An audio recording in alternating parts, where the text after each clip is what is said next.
먼저 여러분께 아주 중요한 질문 하나를 드리면서 이야기를 시작해 보겠습니다. 지금 이 순간 여러분의 뇌는 과연 안전할까요? 많은 분들이 이렇게 생각합니다.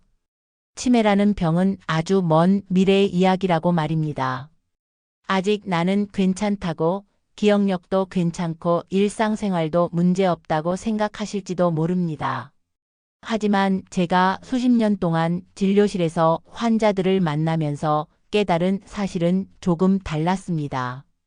치매는 어느 날 갑자기 찾아오는 병이 아니었습니다. 대부분의 경우 아주 조용하게 시작됩니다. 마치 보이지 않는 곳에서 천천히 스며드는 물처럼 눈치채지 못하는 사이 조금씩 우리 삶 속으로 들어옵니다. 처음에는 아주 사소한 변화로 시작됩니다. 평소 자주 연락하던 사람의 이름이 갑자기 생각나지 않는다거나, 방금 어디에 물건을 두었는지 기억이 나지 않는다거나, 익숙했던 장소가 잠깐 낯설게 느껴지는 순간 같은 것들입니다. 대부분의 사람들은 그 순간을 이렇게 넘깁니다. 나이가 들어서 그런가 보다. 그런데 문제는 그 다음입니다. 이런 일이 점점 잦아지기 시작합니다. 그리고 어느 날 문득 깨닫게 됩니다. 예전의 나와 지금의 내가 조금씩 달라지고 있다는 사실을 말입니다. 제가 신경과 의사로 일한 지도 어느덧 35년이 넘었습니다. 그 중에서도 30년 이상을 노년기 기억력 저하와 치매 환자들을 진료하는 데 시간을 보냈습니다. 그 긴 시간 동안 저는 수많은 환자들을 만났습니다. 어떤 분은 가족의 손을 잡고 병원에 오셨고, 어떤 분은 혼자 조용히 찾아오셨습니다. 어떤 분은 기억력에 대해 막연한 불안 때문에 오셨고, 어떤 분은 이미 상당히 진행된 상태에서 오셨습니다. 그렇게 수천 명의 환자들을 만나면서 저는 하나의 공통점을 발견했습니다. 치매 환자들에게는 놀랍도록 비슷한 생활 습관이 반복되고 있었다는 사실입니다. 처음에는 단순한 우연이라고 생각했습니다. 하지만 시간이 지나면서 그것이 결코 우연이 아니라는 것을 확신하게 되었습니다. 특정한 생활 습관을 가진 사람들에게서 치매가 훨씬 높은 비율로 나타나고 있었습니다. 더 놀라운 사실은 그 습관이 아주 특별한 것이 아니라는 점입니다. 우리 대부분이 아무 생각 없이 반복하고 있는 평범한 일상이었습니다. 어쩌면 지금 이 영상을 보고 계신 여러분도 이미 그 습관을 가지고 있을지도 모릅니다. 그래서 오늘 이 시간에는 제가 오랜 진료 경험을 통해 발견한 치매 위험을 높이는 대표적인 생활 습관들을 말씀드리려고 합니다. 그리고 더 중요한 이야기입니다. 그 습관을 바꾸는 순간 우리 뇌가 어떻게 다시 건강을 되찾기 시작하는지도 함께 설명드리겠습니다. 끝까지 들으신다면 아마 이런 생각이 드실지도 모릅니다. 생각보다 어렵지 않네. 정말 작은 변화만으로도 충분히 뇌를 지킬 수 있겠구나 하는 생각 말입니다. 그러면 이제 이야기를 시작해 보겠습니다. 제가 환자들을 진료하면서 가장 많이 발견했던 위험한 습관 첫 번째입니다. 바로 늦게 잠드는 생활입니다. 여러분은 보통 몇 시에 잠자리에 드십니까? 요즘 많은 분들이 밤늦게까지 텔레비전을 보거나 스마트폰을 사용합니다. 드라마 한 편을 보고 나면 다음 이야기가 궁금해서 또 보게 되고, 그러다 보면 어느새 시간이 훌쩍 지나 버립니다. 그러다가 정신을 차려보면 자정이 넘은 시간이 되는 경우가 많습니다. 이것이 왜 위험할까요? 우리 뇌에는 특별한 청소 시스템이 존재합니다. 이를 글림프틱 시스템이라고 부릅니다. 쉽게 말해 뇌 속 청소부라고 생각하시면 됩니다. 낮 동안 우리가 활동을 하면 뇌에서는 수많은 화학 반응이 일어납니다. 그 과정에서 다양한 노폐물이 생깁니다. 이 노폐물들을 그대로 두면 뇌세포에 해로운 영향을 주게 됩니다. 그래서 우리 몸은 밤이 되면 자동으로 청소 작업을 시작합니다. 특히 밤 10시부터 새벽 2시 사이에 이 청소 작업이 가장 활발하게 이루어집니다. 이 시간 동안 뇌척 수액이 뇌 조직 사이를 흐르면서 노폐물을 씻어내는 작업이 이루어집니다. 그런데 만약 이 시간에 잠을 자지 않는다면 어떤 일이 생길까요? 청소 시간이 부족해집니다. 그 결과 뇌 속에는 노폐물이 점점 쌓이게 됩니다. 그 중에서도 가장 문제가 되는 물질이 바로 베타 아밀로이드라는 단백질입니다. 이 단백질은 알츠하이머, 치매의 주요 원인으로 알려져 있습니다. 즉 늦게 자는 습관이 반복될수록 이 단백질이 뇌 속에 축적될 가능성이 높아집니다. 여기서 중요한 점이 하나 더 있습니다. 단순히 늦게 자는 것만 문제가 아닙니다. 수면의 질도 매우 중요합니다. 잠을 자더라도 깊은 수면에 들어가지 못하면 뇌 청소 작업이 제대로 이루어지지 않습니다. 그래서 늦은 취침과 불규칙한 수면 습관은 뇌 건강에 매우 큰 영향을 미치게 됩니다. 제가 만났던 한 환자분 이야기를 들려드리겠습니다. 70대 초반의 여성 환자였습니다.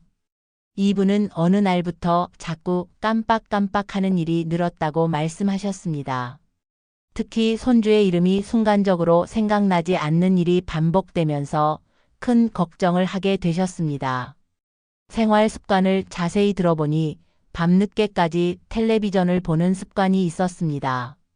드라마를 보다가 시간이 늦어지면 자정이 넘어서 잠들곤 했습니다.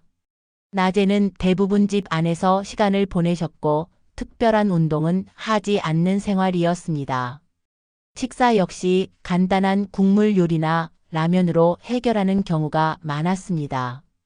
검사를 진행해 보니 기억력을 담당하는 뇌 영역이 또래 평균보다 눈에 띄게 약해져 있었습니다.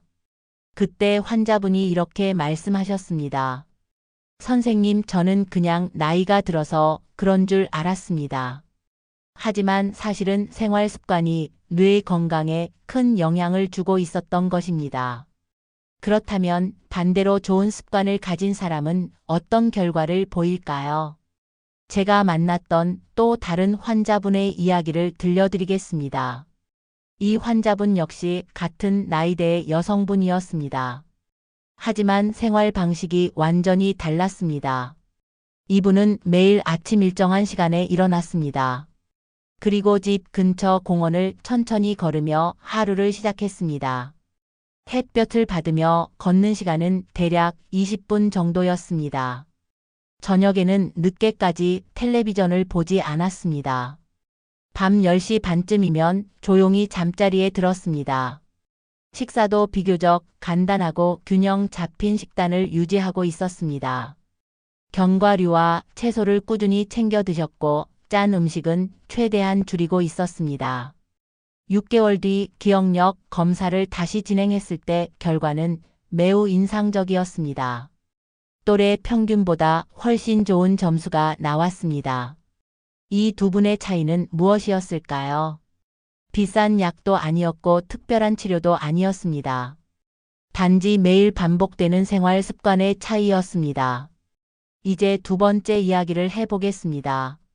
제가 환자들을 진료하면서 가장 많이 발견했던 두 번째 위험한 습관은 바로 움직임이 부족한 생활입니다. 여러분은 하루 동안 얼마나 몸을 움직이십니까? 많은 분들이 이렇게 말씀하십니다. 나는 집안일을 하니까 운동을 따로 하지 않아도 괜찮다. 하지만 실제로 생활을 자세히 들여다보면 생각보다 움직이는 시간이 많지 않습니다. 아침에 일어나 식사를 하고 소파에 앉아 텔레비전을 보고 점심을 먹고 또 앉아서 시간을 보내고 저녁이 되면 다시 텔레비전을 보다가 잠자리에 드는 생활이 반복됩니다. 겉보기에는 평범한 하루처럼 보이지만 뇌의 입장에서 보면 전혀 다른 이야기입니다. 우리 뇌는 끊임없이 산소와 영양을 공급받아야 합니다. 이 역할을 하는 것이 바로 혈액입니다. 심장이 뛰면서 혈액이 뇌로 올라가고 그 혈액 속에는 산소와 포도당 같은 중요한 에너지원이 들어 있습니다. 그런데 움직임이 줄어들면 심장의 활동도 약해집니다. 심장이 천천히 뛰게 되면 뇌로 올라가는 혈액의 양도 줄어들게 됩니다. 뇌로 가는 피가 줄어든다는 것은 어떤 의미일까요? 쉽게 말하면 뇌세포가 먹을 것을 제대로 받지 못하는 상태가 됩니다.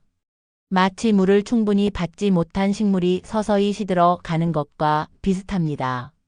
실제로 연구 결과를 보면 규칙적인 운동을 하지 않는 사람들은 그렇지 않은 사람들보다 치매 위험이 훨씬 높다는 결과가 반복적으로 보고되었습니다. 운동은 단순히 근육을 위한 것이 아니라 뇌를 위한 활동이기도 합니다. 걷기만 해도 뇌 혈류량이 크게 증가합니다. 혈류가 증가하면 뇌세포는 더 많은 산소를 받게 되고 새로운 신경 연결이 만들어지기 시작합니다. 이 과정에서 뇌는 스스로를 회복하고 강화하는 능력을 갖게 됩니다. 그런데 여기서 흥미로운 사실이 하나 있습니다. 단순히 오래 걷는 것보다 뇌를 더 자극하는 특별한 걷기 방법이 있다는 것입니다. 바로 뒤로 걷기입니다. 조금 이상하게 들리실 수도 있습니다. 하지만 뒤로 걷는 동작은 평소 우리가 거의 사용하지 않는 신경회로를 자극합니다. 앞으로 걷는 동작은 평생 반복해 온 익숙한 움직임입니다. 그래서 뇌가 크게 신경을 쓰지 않아도 자동으로 이루어집니다. 하지만 뒤로 걷기는 다릅니다. 발을 어디에 디뎌야 할지, 균형을 어떻게 잡아야 할지 계속해서 계산을 해야 합니다. 이 과정에서 뇌는 평소보다 훨씬 활발하게 작동하게 됩니다. 특히 기억과 공간 인식을 담당하는 해마가 강하게 자극됩니다. 그래서 뒤로 걷기 운동은 단순한 운동이 아니라 두뇌 훈련으로도 알려져 있습니다. 여기서 잠깐 중요한 이야기를 하나 더 해보겠습니다. 이 이야기를 듣고 계신 분들 중에 이런 생각을 하실 수도 있습니다. 나는 이미 늦은 것 아닐까? 나이가 들어서 이제 뇌를 바꾸기는 어렵지 않을까? 하지만 제가 진료실에서 만났던 환자 한 분의 이야기를 들려드리면 생각이 달라지실지도 모릅니다. 80대 초반의 한 할머니였습니다. 처음 병원에 오셨을 때 기억력 저하가 상당히 진행된 상태였습니다. 하지만 이분은 생활 습관을 하나씩 바꾸기 시작했습니다. 매일 아침 걷기, 저녁 뒤로 걷기, 그리고 일찍 잠들기. 이 세 가지를 꾸준히 실천하셨습니다. 1년 뒤 다시 병원에 오셨을 때 그분이 하신 말이 아직도 기억에 남습니다. 선생님, 요즘은 제가 다시 요리를 합니다. 예전에는 레시피를 기억하지 못했는데 이제는 하나씩 떠오릅니다. 그 순간 저는 다시 한번 확신했습니다. 뇌는 생각보다 훨씬 늦게까지 변화할 수 있다는 사실을 말입니다. 여기서 잠깐 중요한 질문 하나 드리겠습니다. 혹시 여러분은 다음 세 가지 중 하나라도 해당되십니까?